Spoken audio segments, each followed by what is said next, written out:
মই যে ভোকত পৰিছো সেইটো খাবলৈ নাই আহক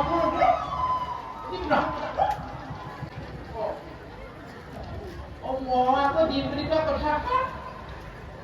শুনিলে নেকি আকৌ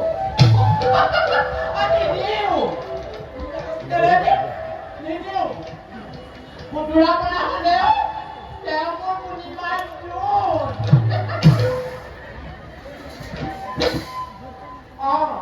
তুমি ভিতৰত আছিলা কিবা আহিলানে ৰাতিপুৱাৰ পৰা এপেটা খোৱা নাই ভোক লাগিছে একো এটা খোৱা নাই মচ মচ কৈ কেকুপা মাৰিয়ে আছে একো এটা খোৱা নাই কিটো হ'বলৈ আছে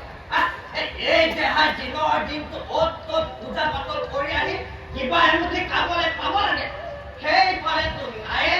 আকৌ মই তাক ধৰিলেহে ঠিক ৰাখিছে আজিৰ পৰা আৰু নহ'ব মই কিবা এটা কৰিম বুলি সিদ্ধান্ত ললো যেতিয়া ললোৱে এই কাকি ধামত কি হৰ অভাৱ ইয়াত সকলো পায় একদম হৈ গ'ল আৰু কি কৰা কৰি থাকা মোক সময় খাবলৈ লাগিবই মাত খাবলৈ লাগিবই মোৰ ঘৰত কি নাই তথাপিতো খবৰ নিজে নকৰিলে সেই এমুঠি খাবলৈ নাপাওঁ ঘৰ সংসাৰ পাতি সুখৰ মুখ নেদেখিলো হ'লে দেই মই কাম কৰি খাব লাগে আৰু মই ধৰি কাম কৰা আমুকে নজলাও মোৰ দোকানী